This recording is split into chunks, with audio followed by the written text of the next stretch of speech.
सूत जी कहते हैं, सौनकाद मुनीश्वरों, किसी समय नारद मुनि ने गोकर्णेश्वर नामक शिव के समीप जा करके बड़े भक्ति भाव से उनकी सेवा की। इसके बाद वे विंध्य पर्वत पर गए। विंध्य बोला, देवर्षि आप आए हैं तो बताइए मुझ में कोई कमी तो नहीं है। नारद जी ने कहा कि देखो भाई, यद्यप तुम में तो सारे गुण हैं, गुणों की संख्या बहुत है, लेकिन सुमेरु पर्वत तुमसे भी ऊंचा है, इसीलिए तुम्हारे यहां कोई तपश्चर्या करने नहीं आता। क्षुब्ध हो गया विंध्य पर्वत, क्योंकि पर्वत के दो रूप हैं, एक पहाड़ पत्थर के रूप में और एक उसका नेतृत्व करता नराकार। तो विंध्य ने जाकर के भगवान सदाशिव की स्तुति प्रारंभ करी है। विंध्याचल शिव जी का स्मरण किया है, महामृत्युंजय मंत्र का जाप किया है, पंचाक्षर मंत्र का जाप किया है। यदि आप महामृत्युंजय मंत्र नहीं जप सकते तो नमः शिवाय ही जपिए। तो विंध्याचल ने जाकर के भगवान सदाशिव की उपासना करी, 6 महीने तक अखंड साधना। शिव जी प्रसन्न हुए, बोला बेटा वरदान मांगो। तो उसने कहा महाराज आप हमारे यहीं स्थापित हो जाइए, जिससे हमारा भी महत्व हो जाए। तो पार्थिव बना करके उसने पूजा की थी। सो भगवान सदाशिव वहां 2 रूप में प्रकट हुए, एक ओमकारेश्वर जो प्रणव से और एक अमलेश्वर जो महाराज पार्थिव से। दोनों ज्योतिर्लिंग की वहीं स्थापना हो गई, पर रूप प्रायः उनका एक ही है। बोले ओंकारेश्वर नाथ भगवान की जय हो। भगवान विष्णु के अवतार हुए हैं नर और नारायण के रूप में। नर नारायण जो 2 अवतार हैं, उन्होंने जाकर के हिमालय के केदार खंड में अखंड साधना प्रारंभ करी, तपस्या शुरू करी। भोलेनाथ प्रसन्न हुए, दर्शन दिया, पूछा कि वरदान मांगो। तो उन्होंने कहा प्रभु आप भक्तों का कल्याण करने के लिए इसी स्थान पर स्थापित हो जाइए। भगवान सदाशिव वहीं ज्योतिर्लिंग के रूप में स्थापित हो गए। क्योंकि केदार खंड में परमात्मा की ज्योति प्रकट हुई थी, इसलिए उनका नाम पड़ गया केदारनाथ। बोले केदारनाथ महाराज की जय हो। भाइयों बहनों, अगर हम अच्छा करेंगे तो शिव जी अच्छा फल भी देंगे और दंड देने में भी समर्थ है। केदारनाथ की महिमा घटाने के लिए कुछ नालायक जाने लगे पिकनिक मनाने। देखिए, यदि आप पाप कहीं भी करते हैं तो उसका दुष्परिणाम है, लेकिन तीर्थ क्षेत्र में यदि अनर्थ करोगे तो उसका परिणाम कई गुना होगा। तो भोलेनाथ के वहां जाकर के होटल ले लेकर के उल्टे सीधे काम करना, उटपटांग काम करना, भगवान की पूजा में, कथा में, उनके पंडाल में, उनके तीर्थ में, उनके मंदिर में जो फूहड़ता का काम करेगा, उल्टे सीधे काम करेगा तो दंड देंगे ही। एक दिन महाकाल ने देखा अब तो अनर्थ होता जा रहा है, ये तीर्थ यात्रा का स्थान कम, लोगों के एंजॉय का अड्डा ज्यादा बना जा रहा है। सो तनिक भोलेनाथ ने करवट बदला। 2013 में आप सबने सुना क्या हुआ, अनर्थ हो गया। तो भोले हैं, भोले तो हैं, लेकिन जब भी हम लोग अनर्थ करेंगे तो उसका दंड भी देने वाले हैं। अनर्थ से बचें तो भगवान भोलेनाथ का 5वां जो ज्योतिर्लिंग हुआ श्री केदारनाथ के रूप में। 6वां जो भगवान का ज्योतिर्लिंग हुआ है वो हुआ है महाराष्ट्र के पुणे से लगभग 110 किलोमीटर की दूरी पर। श्री सूत जी कहते हैं, सौनकाद मुनीश्वरों, रावण का भाई कुंभकर्ण, उसकी पत्नी करकटी, करकटी का एक बेटा था जिसका नाम था भीम। भीम ने पूछा माँ हमारे पिता कहाँ गए? तो उसकी माँ ने कहा कि देखो राजा दशरथ के पुत्र राम ने तुम्हारे पिता को मार दिया है। पिता की मृत्यु सुन करके जाकर के उसने ब्रह्मा जी की तपस्या की है और अपार शक्ति प्राप्त कर लिया। फिर जाकर के दानवों को एकत्रित करके सारे देवताओं को मारना पीटना शुरू कर दिया। धरती लोक पर आकर सारे बड़े बड़े राजाओं को भी बंद कर दिया, सबको मारने पीटने लगा। उसने कह दिया कि वेद धर्म का सब लोग परित्याग करो, धर्म कर्म सब बंद करिए महाराज। बहुत बड़ा कारागार बना करके उसी में सबको बंद कर दिया। एक धर्मप्रिय नामक राजा था जो अपने झोले में रोज पार्थिव पूजन की सामग्री रखता था। पार्थिव पूजन के लिए वैसे आप पीपल के पेड़ के नीचे लगभग 1 हाथ की मिट्टी हटाकर नीचे से लेकर कर सकते हैं, अथवा नदी के किनारे की मिट्टी, अथवा दीमक की मिट्टी, सबसे शुद्ध। तो हमेशा पार्थिव पूजन की सामग्री रखता था। राजा को बंद कर लिया भीम ने, वहीं उसने पार्थिव पूजन शुरू कर दिया। जब पूजन करते राक्षस ने देखा तो सोचने लगा कि ऐसा तो नहीं, ये कोई अनुष्ठान करके हमारा नुकसान करना चाहता है। तलवार लेकर आया, बोला दुष्ट बता ये क्या कर रहा है, नहीं तो तेरे प्राण ले लूंगा।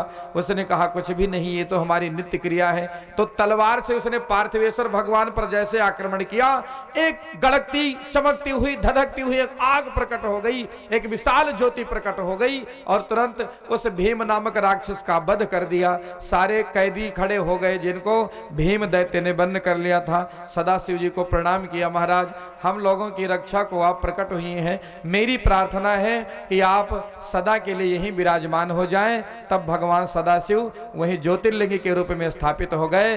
प्रकट हुए थे शंकर और मारा था भीम नामक राक्षस को, इसलिए दोनों मिलकर के भीमा शंकर बन गए। बोले भीमा शंकर महादेव की जय हो। भगवान सदाशिव का जो 7वां ज्योतिर्लिंग है वो श्री काशी विश्वनाथ में। महाराज काशी का कभी नाश नहीं होता, ध्यान दीजिए, काशी का कभी भी नाश नहीं होता। काशी शंकर जी के त्रिशूल पर विराजमान है। जब दुनिया का प्रलय होता है तो भी काशी का प्रलय नहीं होता। भगवान भोलेनाथ अपने त्रिशूल से टांग देते हैं ऊपर काशी को, जब तक प्रलय चलता है चलता रहता है, और जब प्रलय समाप्त होता है पुनः धरती स्थापित होती है, काशी को रख देते हैं। इसलिए काशी जरूर जाएं। भगवान सदाशिव ने अपनी ही इच्छा से अपने ज्योतिर्लिंग में प्रकट होकर के वहां एक स्वरूप स्थापित किया जिनका नाम पड़ा काशी विश्वनाथ। बोले काशी विश्वनाथ भगवान की जय हो। जिनको हत्या लग जाती है, कहा जाता है बिना काशी जाए हत्या उनका पीछा नहीं छोड़ती। महाराज काशी में जाकर के गंगा जी का स्नान करते हैं, बम बम बोल रहा है काशी, बम बम बोल रहा है काशी। बोलिए गौरी शंकर भगवान की जय। 8वां ज्योतिर्लिंग भगवान का जो है वो महाराष्ट्र के नासिक जिले में, जहां त्रेता युग में लक्ष्मण जी ने रावण की बहिनी शूर्पणखा का नाक काटा था, इसलिए उसका नाम पड़ा नासिक। नासिका से नासिक, नासिका माने नाक। प्राचीन काल की बात है, गौतम ऋषि अपनी पत्नी अहिल्या के साथ वहां निवास करते थे। लोगों ने कुछ कुकर्म किए जिसका दुष्परिणाम हुआ कि सूखा पड़ गया।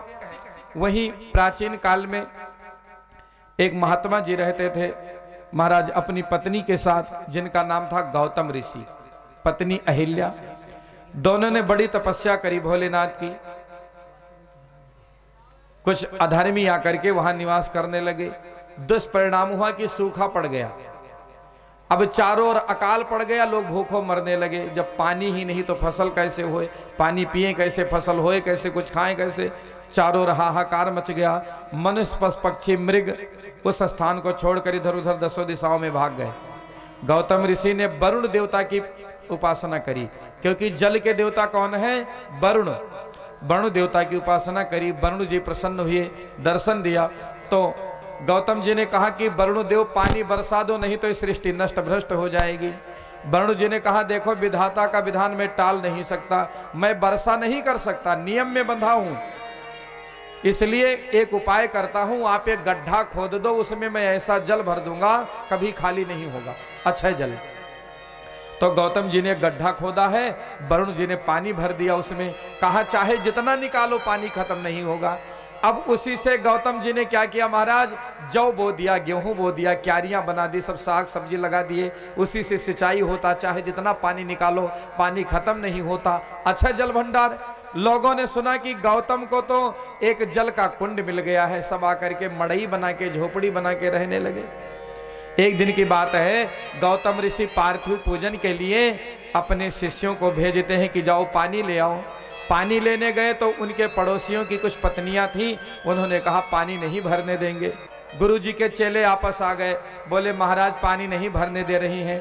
अब तो अहिल्या माता गई हैं, साथ में पानी भर लाई। गुरुजी को दिया, पूजा करने लगे, और जो पड़ोस की महिलाएं थी जाकर के अपने पतियों के कान भर दिए। उन पड़ोसियों ने पत्नी की बात सुन ली और गणेश जी की तपस्या करी। गणेश जी प्रकट हुए, कहा महाराज इसको दंड दो। गणपति ने कहा कि जहां उपकारी आदमी को परेशान किया जाता है वहां के लोग सुखी नहीं रहते महाराज। गणपति जी तो चले गए, फिर पड़ोसियों ने क्या किया, अच्छे पड़ोसी भी भगवान की कृपा से मिलते हैं। पड़ोसियों ने देखा ये गाय बिल्कुल मरने वाली थी, प्राण उसका अब निकले, तब रात में लाद करके उसको, देखो कितने खतरनाक पड़ोसी, ले गए, और गौतम जी के जौ के क्यारी में डाल दिया। अब गाय बैठी रहे, गौतम जी को क्या पता, उन्होंने तिनका उठाया और गाय को उठाने के लिए ऐसे जैसे पीठ पर मारा कि खड़ी हो जाए, गाय मर गई। और जैसे मरी वो सब छिपे थे दौड़ के आ गई, देखो हत्यारक मारो हत्यारक मारो, उठा उठा के पत्थर मारने लगे। महाराज गौतम ऋषि को कहा भाग यहां से, भगा दिया। कुछ दूरी पर जाकर के उन्होंने अपनी झोपड़ी बनाई और वहीं रहने लगे। वहीं रह करके भगवान शंकर की उपासना करी, महामृत्युंजय मंत्र का जाप किया, पार्थिव लिंगों को बना करके पूजन किया। एक दिन परमात्मा सदाशिव उसी पार्थिव लिंग से प्रकट हो गए। बोलिए शंकर भगवान की जय हो। शंकर जी ने कहा गौतम, हम तुम्हारी तपस्या से प्रसन्न हैं, पहले तो तुम्हारे पड़ोसियों को नष्ट भ्रष्ट करेंगे, क्योंकि तुम्हें गलत उन्होंने फंसा दिया है। गौतम जी ने प्रार्थना करी, नहीं महाराज आप उनको रहने दें, वो अपने कर्मों का फल खुद भुगतेंगे, तो वरदान मांगो। तब शंकर जी ने अपनी जटा से गंगा को प्रकट कर दिया। गंगा ने कहा प्रभु यदि आप यहां रहेंगे तो मैं रहूंगी। अच्छा, तो गंगा का नाम पड़ गया गोदावरी।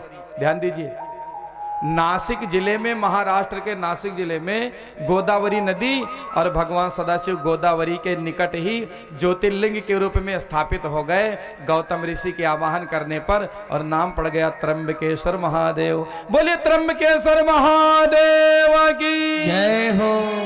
इस प्रकार महाराज भगवान सदाशिव वहां सदा के लिए विराजमान हो गए। उनकी उपासना करने वाला व्यक्ति मौत जैसे कष्ट से भी जीत लेता है। नवा ज्योतिर्लिंग जो भगवान का है वो रावणेश्वर ज्योतिर्लिंग, वैद्यनाथ उनका, जिनका नाम है वैद्यनाथ। रावण जैसा आचार्य न कोई इस दुनिया में दूजा है, अपने 10 सिर काट करके शिव शंकर जी को पूजा है। वैसे तो शंकर जी की तपस्या सबने करी है, लेकिन शिव तांडव स्तोत्र किसने लिखा? रावण ने। और जिस शिव तांडव स्तोत्र का पाठ करने से भगवान सदाशिव प्रसन्न हो जाते हैं। गौरी शंकर भगवान की जय हो। शिव तांडव स्तोत्र का पाठ जो भगवान सदाशिव के समक्ष करते हैं, भगवान सदाशिव प्रसन्न होकर के उनको सदैव स्थिर रहने वाली अनुकूल संपत्ति प्रदान कर देते हैं। सब लोग हमारे साथ साथ गाएं। शिव तांडव स्तोत्रम जटाटवी गलज्वल प्रवाह पावित स्थले गलेवलंबे लंबिता भुजंग तुंग मालिका डमड्डमड्डमड्डमन् निनाद वड्डमर्वयं चकार चंड तांडवं तनोतु नः शिवा शिवा तनोतु नः शिवा शिवा। जटाकटाह संभ्रम भ्रमन्निलिम्प निर्झरि विलोलवीच वल्लरि विराजमान मूर्धनि धगद धगद धगद जलम ललाट पट्टे पावके किशोर चंद्रशेखरे रते प्रशिक्षणं मम धराधरेन्द्र नंदिनी विलास बंधु बंधुर पुरस्दगंत संतति प्रमोद मान मानसे कृपा कटाक्ष धोरणी निरुद्ध दुर्धरापदि क्वचे दिगंबरे मनो विनोद में तु वस्तुनिः जटाभुजंग पिंगल स्फुरत् फणामणि प्रभादंब तुम्ब तुंद्रव प्रलिप्त दिग्बधू मुखे मदांधि सिंधुर स्फुरत् बुद्धिरीय में दुरे मनो विनोद मदभुतम विभर्त भूत भर शरीर सहस्रलोचना प्रवित शेखलेख शेखर प्रसून धोल धोरणी विधोसरांग पीठ भुजंग राज मालया निबद्ध जाट जूट का श्रिय चिराय जायता चकोर बंधु शेखर ललाट चापर जुल धनंजय स्फुलिंग निपीत पंच सायकम ब्रह्मनिलिम्पनायकम सुधामयोख लेखया विराजमान शेखरम महाकपाल संपद शिरोजटालु मस्तु नः राल भाल पट्टिका धगद धगद धगद ज्वल धनंजया उत्कृत प्रचंड पंच सायके राधरेन्द्र नंदिनी कुचाग्र चित्र पत्रक प्रकल्पनैक शिल्पिनी त्रिलोचने रतिर् मम नवीन मेघ मंडली निरुद्ध दुर्धरास्पुरा निशीत नीतमा प्रबंध बाध्य कंधरा निलिम्प निर्झरी धर नौतिकृत्य सिंधुरा तला निदान बंधुरा श्रियम जगदुरंधुरा प्रफुल्ल नील पंकज प्रपंच कालिम प्रभा वलंब कंठ कंदली रुचि प्रबद्ध कंदरम मरच्छिदम पुरच्छिदम भवच्छिदम मखच्छिदम गजच्छिदांत कच्छिदम तमंच कच्छिदम भजे अथर्व सर्व मंगला कला कदम्ब मंजरी रस प्रवाह माधुरी मृदम्बराम ध्रुवतम नरांतकम पुरांतकम भवांतकम मकांतकम गजांतकांतकांतकम तमंतकांतकम भजे जयत्तदेव्रभिभ्रम प्रमद भुजंगम श्वस निर्गमत क्रम स्फुरत कराह बाल धिमी धिमी धिमी निदंग तुंग मंगल धनिक्रमा प्रवर्तित प्रचंड तांडवा शिवा दृषद विचित्र तल्पयोर भुजंग मोक्ति कर सर्गोर कृष्ण रत्न लोष्टयो सहृद विपक्ष पक्षयो तृणार बिंदु चक्षुष प्रजामही महेन्द्रियो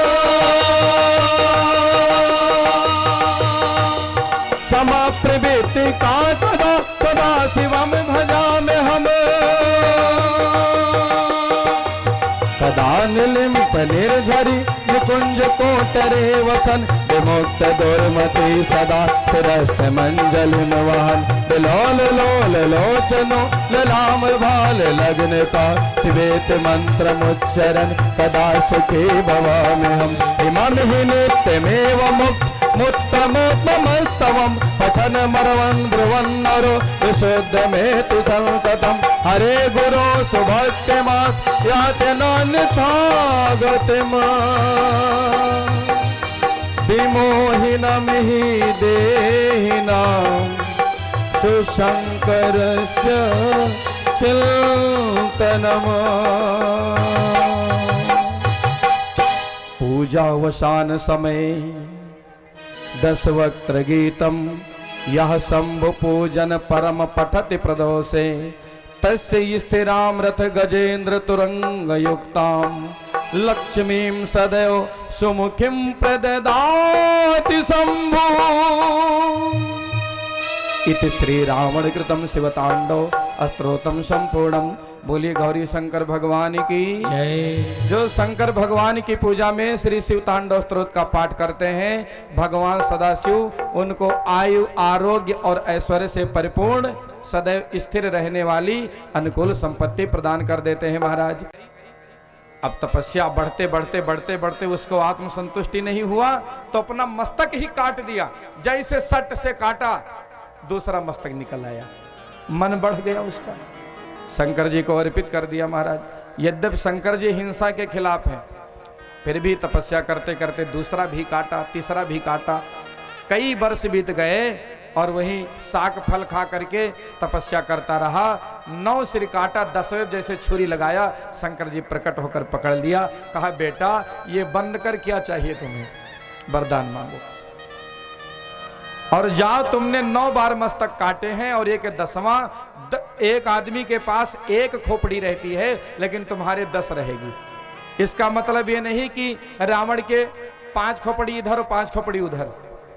अब आप बताओ अगर रावण के ऐसे रहती 5 इधर 5 उधर तो सोते समय करवट कैसे लेता, कभी विचार किया है? नहीं। शंकर जी ने रावण को आशीर्वाद दिया था कि 10 खोपड़ी कतरा तुम्हारे अंदर अकेले विचार रहेगा। आदमी 1 खोपड़ी से जितना सोचता है उसका तुम्हारे पास 10 गुना रहेगा। तभी तो ब्रह्मा जी की रचनाओं को पढ़ लिया था। और जब जरूरत पड़ेगा तो ये 10 प्रकट भी होंगे। तभी तो युद्ध में देखिए 10 बार मस्तक कटे थे महाराज।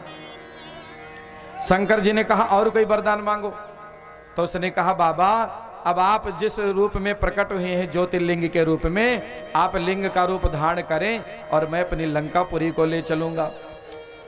भोले तो भोले हैं, ठीक बेटा ले चल, पर ध्यान रहे कहीं रखना मत रास्ते में, जो कहीं रख दिया तो वहीं रह जाएंगे। देवता सब घबरा गए, अगर शंकर जी को कब्जम कर लिया, काल को तो बांध ही लिया है, महाकाल को भी लिए जा रहा है, शिव को। यदि शिव भी इसके बस में हो गए तब तो अनर्थ हो जाएगा महाराज। तो देवताओं ने जाकर के विष्णु भगवान से स्तुति करी है। विष्णु जी ने अपने रूप में परिवर्तन किया, एक ग्वाले का रूप रखा और पहुंच गए वहीं कहां, रावण के रास्ते में। और रावण को लग गया लघु शंका। बोलो शंकर भगवान की लघु शंका। अब क्या करे, उसको याद था कि कहा था भगवान ने रख दोगे तो नहीं जाएंगे आगे। एक ग्वाला दिख गया, हे भाई भोलेनाथ को थोड़ी देर पकड़े रहो, मैं लघु शंका कराऊं। वो विष्णु ही थे, रूप बदल कर आए थे, ले लिया। रावण लघु शंका करने गया, दैव इच्छा लघु शंका उसकी नहीं समाप्त हो। ग्वाले ने कहा भाई रोको नहीं तो जा रहे, भैया हे भैया थोड़ी देर थोड़ी देर थोड़ी देर, फिर तो रख दिया वहीं और भगाओ जैसे भगा, लघु शंका समाप्त। दौड़ के आया है, बहुत बल लगाया रावण, और जितने लगावे उतने नीचे धंसते चले जाए। फिर तो क्रोध भी आ गया, रख के अंगूठा दबा दिया कि जब नीचे जाओ, जब ऊपर नहीं आना चाहते हैं। यदि आप गए होंगे बैद्यनाथ धाम तो देखेंगे बिल्कुल फर्श के बराबर ही है भोलेनाथ। देवताओं की चाल थी, रावण तो चला गया लंका में। बाद में सभी देवताओं ने आकर के भगवान भोलेनाथ का विधिवत पूजन किया और उनका नामकरण कर दिया कि विष्णु जी ने वैद्य नाम करके, बैजू नाम करके ग्वाले का रूप धर के इनको लिया था गोदी में, इसलिए इनका नाम कर दो वैद्यनाथ। बोले बाबा वैद्यनाथ धाम की जय हो। सूत जी कहते हैं सौनकाद मुनीश्वरों, भगवान शिव का जो 10वां ज्योतिर्लिंग है उनका नाम है नागेश्वर नाथ। है कि पश्चिम सागर के तट पर, तो पश्चिम सागर क्या है, गुजरात। पश्चिम सागर के तट पर एक वन था जो चारों ओर महाराज 16 योजन से विस्तृत और सारी सुविधाएं थी। उसमें एक दारुक नामक राक्षस था और उसकी पत्नी का नाम दारुका। दारुका माता गौरी की बड़ी भक्त थी, इसलिए उन्होंने आशीर्वाद दिया था उसको कि जब चाहे जहां चाहे जा सकती है और चाहे तो इस वन को भी ले जा सकती है। तो दारुक नामक जो राक्षस था वो सबको मारने और खाने लगा महाराज। वहां के निवासी जो थे वो दौड़ करके और महात्मा के पास पहुंचे और ऋषि के पास अपना दुख कहा। तो और ऋषियों ने कहा कि ऐ राक्षस, यदि तुम मनुष्यों को परेशान करोगे तो तुम्हारा जीवन नष्ट हो जाएगा। राक्षस परेशान की अब कहाँ रहे, तो माता गौरी का आशीर्वाद उसको ध्यान में आया, उस वन के साथ जाकर समुद्र के मध्य बस गई। ध्यान दीजिए, दारुका वन दारुका राक्षसी लेकर साथ में चली गई, बस गई।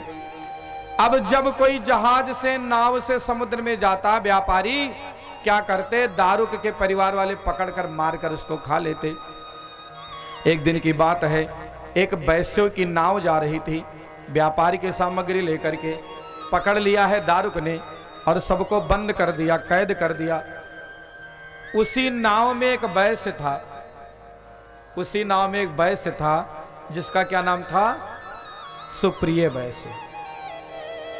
क्या नाम था, सुप्रिय वैश्य। शिव को बहुत प्रिय था, रोज पार्थिव पूजन करता था, भोले बाबा को जल चढ़ाता था। सो झोला से निकाला माटी और शिव जी की स्थापना करके पूजन शुरू कर दिया। ओम नमस्ते रुद्रमन्यु ततोस्वे नमः। पूजा जैसे शुरू किया, दारुक नामक दैत्य आया और कहने लगा ये क्या कर रहा है, इसको तो नष्ट कर देना चाहिए महाराज। तो जितने नाविक थे सबने भगवान सदाशिव का पंचाक्षर मंत्र जपना शुरू कर दिया और उसी समुद्र के मध्य भाग में 4 दरवाजों से परिपूर्ण भगवान का एक दिव्य मंदिर प्रकट हो गया। बोले नागेश्वर नाथ महाराज की जय हो। सारे दैत्यों का वध कर दिया और जैसे दैत्य की पत्नियां मारी जाने लगी, दारुका ने माता पार्वती की स्तुति करी।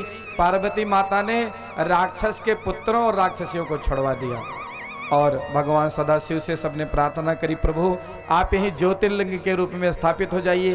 तब भगवान सदाशिव पश्चिम समुद्री के तट पर गुजरात के द्वारिका से लगभग 12.5 मील दूरी पर ईशान कोने में भगवान नागेश्वर नाथ विराजमान हो गए। बोले नागेश्वर नाथ महाराज की जय हो। बहुत महिमा है प्रभु की। 11वां ज्योतिर्लिंग जो परमात्मा शिव का है वो रामेश्वरम नाम से महाराज तमिलनाडु प्रांत के रामनद जिले में। कौन प्रदेश? तमिलनाडु। वर्णन आता है शिव महापुराण में कि त्रेता युग में जब नारायण ने नर लीला करने के लिए अयोध्या के राजा दशरथ के यहाँ पुत्र रूप में अवतार लिया कि राम जी ने विभिन्न लीलाएं करी और जंगल में जाकर के असली सीता को छुपाया, नकली सीता का हरण हुआ, बानरी सेना इकट्ठा हुई, सुग्रीव आदि से मित्रता हुई, बाली का वध हुआ, हनुमत मिलन हुआ, फिर हनुमान जी लंका गए हैं, पता लगाए हैं, सब लोग समुद्र के किनारे पहुंचे और रामेश्वरम जी का पुल बनना हुआ। पुल बना तो ये हुआ कि शंकर जी की पूजा हो जाए। भगवान श्री राम ने भगवान शिव की पार्थिव पूजा शुरू करी है। अब शिवाला बन गया। शिवाला बना तो स्थापना कौन करावे? तब तक विभीषण भी राम जी से आकर मिल गया था। विभीषण ने कहा कि देखो, यदि विद्वता की बात करें तो सबसे बड़ा विद्वान हमारा भाई रावण है। राम जी कहने लगे रावण आएगा? विभीषण कहते हैं आएगा क्यों नहीं, बुलाओ। सूचना दी है मेरे भाई बहन, हमको आपको लगता है रावण राक्षस है, लेकिन उसके पीछे खेल तो कुछ और था। वो खेल क्या था कि एक बार सनत कुमारों ने भगवान नारायण के दरबार में जाकर के उनके जय विजय नामक 2 द्वारपालों को श्राप दे दिया था 6 जन्म राक्षस होने का। पर बाद में जब भगवान आए और क्रोध शांत हुआ, कहने लगे यदि भक्ति करोगे तो 6 जन्म राक्षस बनोगे और अगर दुश्मनी करोगे तो 3 जन्म। तो उन्होंने कहा 6 जन्म बहुत लंबा है, भले ही हमें हमारे स्वामी से दुश्मनी करनी पड़े पर हमें 3 जन्म ही ठीक है। तो 3 जन्म राक्षस होना पड़ा। एक बने कब? हिरण्यकश्यप और हिरण्याक्ष। और फिर महाराज रावण कुंभकर्ण, और द्वापर युग में शंखचूड़ और शिशुपाल। कंस नहीं था उसमें, कंस काल नेमी राक्षस था पूर्व जन्म का। शंखचूड़ और शिशुपाल द्वापर युग में। तो आज पूजा शुरू हुई। अब पूजा कौन कराए? रावण को सूचना भेजी गई, पति पत्नी अकेले कोई प्राण प्रतिष्ठा अगर दोनों है तो मिलकर के करेंगे तो ठीक है, अकेले पूजा ठीक नहीं मानी जाती। बोलिए शंकर भगवान की जय। तो अब सीता जी तो है नहीं, ग्रंथ बंधन कैसे हो? विभीषण ने कहा उसकी भी सूचना दो, जरूर लाएगा। रावण माता जानकी को लाया है और राम जी से ग्रंथ बंधन कराया। पूजन शुरू हुआ, संकल्प लेने की बारी आई। रावण ने पूछा राम जी से, ये आप क्यों कर रहे हो? राम जी ने कहा रावण के पूरे परिवार का विनाश। रावण ने संकल्प करा दिया। सब हंसने लगे सुग्रीवाद, बोले रावण तुझे पता है किसका संकल्प करा दिया? रावण ने कहा ये पुरोहित की गद्दी है, ये गुरु की गद्दी है, इस पर जो बैठेगा उसको आशीर्वाद देना पड़ेगा। और रही बात युद्ध की, जिस दिन मेरे सामने राम युद्ध में होंगे नाको चने चबवा दूंगा इनको। स्थापना हुई है, पूजन हुआ। उस पूजन से संतुष्ट होकर के भगवान सदाशिव ज्योतिर्लिंग के रूप में प्रकट हो गए। बोले रामेश्वर महादेव की जय हो। सबने स्तुति करी, प्रभु आप यहीं विराजमान हो जाइए। आदि अनादि काल तक लोगों को दर्शन लाभ प्रदान करते रहिए, आयु आरोग्य ऐश्वर्य प्रदान करते रहिए। नामकरण हुआ रामेश्वरम। किसी ने राम जी से पूछा नाम रामेश्वर क्यों रखा? तो राम जी ने कहा रामस्य ईश्वर, जो राम के ईश्वर हैं वे रामेश्वर। किसी ने शिव जी से पूछा कि रामेश्वर क्यों नाम? तो शंकर जी कहते हैं कि शिव के जो ईश हैं या राम जिनके ईश हैं, माने राम का सम्मान शिव करते, शिव का सम्मान राम करते। वैशिष्ट इसी में है कि जिनको अधिक आदर की चाह है वे दूसरे का अपमान न करें। आत्मानः प्रतिकूलानि परेशान न समाचरेत। जो व्यवहार हमें अपने लिए पसंद नहीं है वो व्यवहार दूसरे के साथ न करें। ये भगवान राम और शिव का संबंध बताता है। तो भगवान सदाशिव के 11वें ज्योतिर्लिंग की चर्चा हमने करी। तमिलनाडु में समुद्र के तट पर रामेश्वरम के नाम से लिंग थाप विधवत करी पूजा, शिव समान प्रिय मोहि न दूजा। भगवान कहते हैं जो रामेश्वर दर्शन करही ते तन तज मम लोक सिद्ध रही। रामेश्वर भगवान का दर्शन करें, गंगोत्री से जल लें और फिर जाकर के रामेश्वरम में चढ़ाएं। ये तीर्थ यात्रा की पूरी बात मानी जाती है। तो जब भी जीवन में समय मिले अपने कर्तव्य का पालन करके अपने बेटे बेटियों का ब्याह कर दें, अपनी जिम्मेदारी पूरी कर दें। फिर कमाएं और धन इकट्ठा करके तीर्थ यात्रा जरूर करें। लिखा है कि जो रामेश्वर में जाकर के जल चढ़ाता है उसको सायुज्य मुक्ति मिलती है। सायुज्य मुक्ति का अर्थ है सीधे ज्योति परमात्मा में समा जाना। भगवान श्री राम कहते हैं हमारे द्वारा ये जो तीर्थ स्थापित किया गया, जो पुल बनाई गई, जो इसका दर्शन करेंगे वो बिना किसी मेहनत के भव सागर से पार उतर जाएंगे महाराज। इस प्रकार 11 ज्योतिर्लिंग की कथा हुई। 12वां ज्योतिर्लिंग जो भगवान का है वह घुसमेश्वर महादेव। बोलिए घुसमेश्वर महादेव की जय। दौलताबाद स्टेशन से लगभग 12 मील दूरी पर श्री शिव महापुराण में लिखा है कि दक्षिण दिशा में श्रेष्ठ देवगिरी नामक एक महान शोभा संयुक्त पर्वत था। उसी के समीप भारद्वाज गोत्र में उत्पन्न हुए एक पंडित जी रहते थे, जो शिव धर्म में बहुत परायण थे, भगवान शिव की बड़ी भक्ति करते थे। और महाराज उनकी पत्नी भी गृह कार्य में व्यस्त रहती थी। पति का नाम था सुधर्मा और पत्नी का नाम था सुदेहा। विवाह के काफी समय बीत गया, पूजा पाठ भी बहुत करते, लेकिन कोई संतान ना हुई। एक दिन सुदेहा ने अपने पति से कहा, महाराज ऐसा है आप दूसरा विवाह कर लीजिए, शायद उससे कोई संतान हो जाए। और कहा विवाह हमारी ही छोटी बहन से कर लीजिए। सुदेहा की छोटी बहन का नाम क्या था? घुसमा। क्या नाम था? माता बहनों बोलो, क्या नाम था? कुसुमा नहीं, हाँ घुसमा। पंडित जी ने कहा देखो देवी, मैं दूसरा विवाह नहीं करूंगा, नहीं तो सौतिया डाह बड़े बड़े को खा जाता है, मारपीट तकरार करोगी रोज। कहा जब अपनी सगी बहन लाऊंगी तो उससे सौतिया डाह थोड़ी करूंगी। कर लो महाराज, कर लो महाराज। पति को राजी कर लिया, दूसरा विवाह पंडित जी ने कर लिया। दूसरी पत्नी आ गई जिसका नाम घुसमा। वो रोज पार्थिव पूजन करती थी। नारी के तपश्चर्या का घर पर बहुत अच्छा असर पड़ता है, इसलिए हमारी जितनी माताएं बहनें हैं मैं सबको प्रणाम पूर्वक निवेदन करता हूं कि रोज सवेरे सूरज उगने से पहले उठने की आदत डालिए। यदि उठती हो तो आपको मैं प्रणाम करता हूं, नहीं उठती हो तो आदत डालिए। सूरज उगने से पहले उठो, जल्दी नहा लो, भोलेनाथ को सूर्य नारायण को जल चढ़ा दो, इसका बहुत अच्छा परिणाम घर में आने वाला है। रोज पार्थिव पूजन करती, जिसके परिणाम से विवाह के कुछ सालों बाद एक पुत्र प्रकट हुआ। अब बच्चा धीरे धीरे बड़ा हो गया, मम्मी मम्मी करे, धीरे धीरे सगी बहन ही जलने लगी। जो कहती थी सौतिया डाह नहीं करूंगी वही करने लगी। फिर तो महाराज बेटा बड़ा हुआ, ब्याह हो गया, बेटा बहू इनका और उनका करेजा जले। जाकर के पड़ोसनों से निंदा करने लगे। एक दिन अनर्थ कर दिया, सगी बहन का बेटा सो रहा था और जाकर के लेकर कुल्हाड़ी काट दिया सोते बच्चे को, और उसको बांधकर गट्ठर ले गई, एक तालाब में फेंक दिया।